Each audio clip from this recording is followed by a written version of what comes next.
Hello and welcome to the Tuesday Tune In.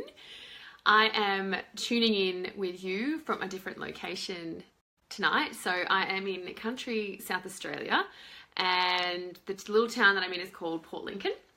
And I'm wearing this not because I'm like mega keen about Christmas.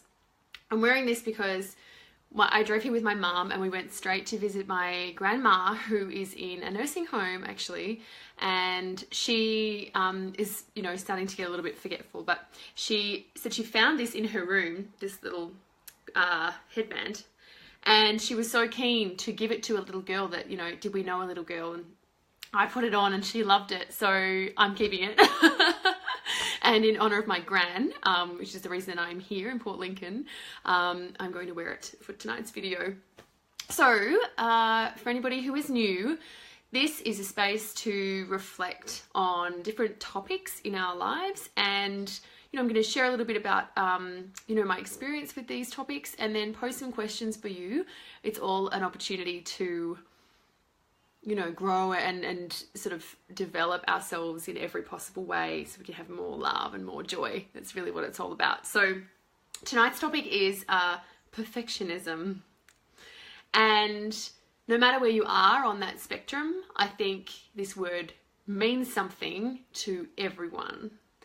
And really in my kind of life, perfectionism has had a pretty strong hold around me until recently. And I think what that comes down to, if you dig right underneath where that comes from, perfectionism is a form of control. And I think whatever it is that you're controlling, it might be people's ideas about you. Often it comes down to people's ideas about you, but the tangible thing that you're controlling, it might be what your house looks like, or your grades, or the way your children behave, or for me it was sports, things like that. I had a chance that I might not be good at. I really worried what people would think about me, and that I think that comes from fear of not being loved, fear of not belonging. Really, I think is at the bottom of that, and you don't want people to see in. You don't want people to see the truth about you. So whatever that truth is, in any different scenario. So if, for example, for me, if I attempted a sports thing and I wasn't good at it, then people would know I wasn't good at it.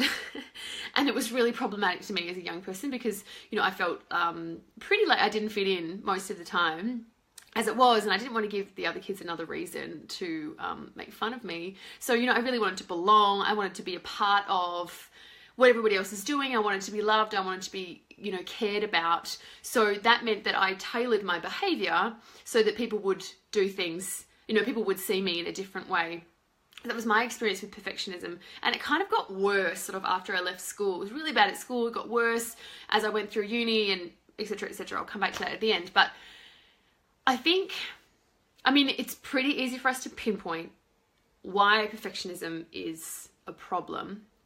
I just want to dive into that if it's not really obvious to you. To me, the biggest thing is that it means you stay in your comfort zone all the time. You're always in your comfort zone because that's where you can control. You can guarantee that certain people think these certain things about you, that you are always dressed a particular way, that you've got this, whatever it is, the thing that you're trying to control, that you're trying to be perfect at, means you stay in your comfort zone. And I want to ask you to think about the last time you really achieved something, you really smashed a personal best, or you had the best time of your life. If you think back to a thing like that, were you in your comfort zone when that happened? Were you really, did you feel safe? Was everything completely let out for you when that happened? So I think there's a big thing there about comfort zone and what happens, what's possible for us when we jump outside that comfort zone, even just a tiny bit. So my questions to pose to you are, how much does perfectionism play a role in your life? And what does it stop you from doing? So I just mentioned that comfort zone thing. I'm trying to think of an example.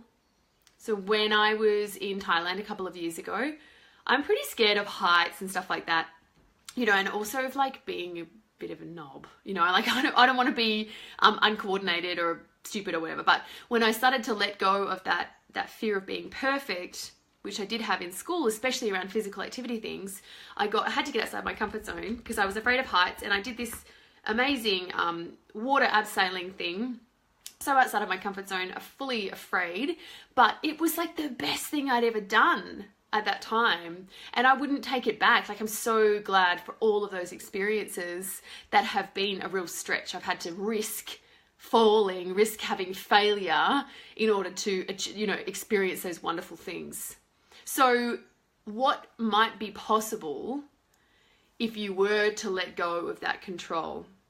You know, I think, you know how I mentioned before, we don't want people to see we don't want people to see the cracks or that we're flawed, which PS we know is crazy because everybody is flawed. That's how we were designed. There's this beautiful Len Cohen quote, which I'm going to try and recall for you now. Something like, everything has cracks. That's how the light gets in. And oh my God, I love that so much. Because it is how the light gets in. It's like how you get to experience all the wonderful things about life. You get to be yourself. You get to live so big and you know, truthfully. When you have it, you risk people judging you. You risk not being completely perfect. I think that's where all the joy is.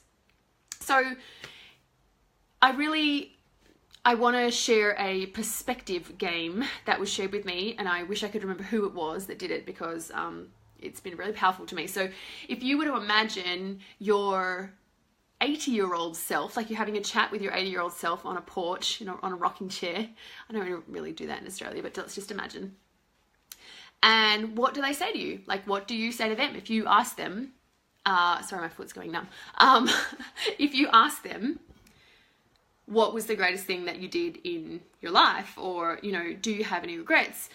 What do you want them to say? Because if I imagine talking to my 80-year-old self and she was like, yeah, you know, I didn't do as many things as I wanted to because I was worried about failure, I'd be upset about that. And when I think about that, I'm like, okay, I'm going to get my shit together. I'm going to go out and do stuff. I'm going to get uncomfortable. I'm going to take risks because I don't want to I want to live with everything played out on the table. Like or on the field. I don't want to have any things that I didn't try. I didn't dip my toe in because of fear. So I got really serious about this activity, and I've actually designed a little, a step-by-step activity for you. If you go to my blog from last week, so often in this session, I'm talking on the same content, same topics and ideas from the blog from last week. So that was called Perfectionism and Regrets, and you can just get it on the Nikita Co website. There's a beautiful little bonus in there where there's like a three-step process. So first, you watch this beautiful video on YouTube, and it's very thought-provoking. I'm not going to say anything else. Very powerful, very moving. Second, you have this imaginary chat, and the little freebie I've designed for you, there is a facilitated way to ask those questions to your 80-year-old self. And then you get to write your obituary. So that sounds morbid as hell, I know, but it is a gorgeous thing to do because it means you get to reflect back on your life as if it's already past, writing down all the things that you did and all the wonderful feelings that you got to feel. So I really, really encourage you to give that a shot. It's so good for perspective, and it just lights an absolute fire underneath you. You know, it really struck me a couple of years ago when I first heard this that I wasn't okay with the way things were going. You know, I worried that there actually would be regrets. There would be things that I would not do. And fuck that. You know, I now live every day with these feelings that I want to be feeling. Gratitude, truth, you know, I'm pursuing creativity.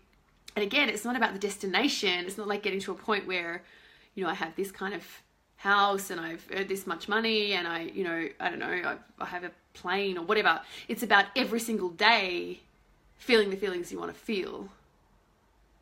That is the essence of all of this. And I think that's what our 80-year-old selves, and my grandma, who said to me today, she's grateful for every day. Like, how awesome is that? She's a really restricted life now, and she wakes up every day and she's still grateful for the time that she has here.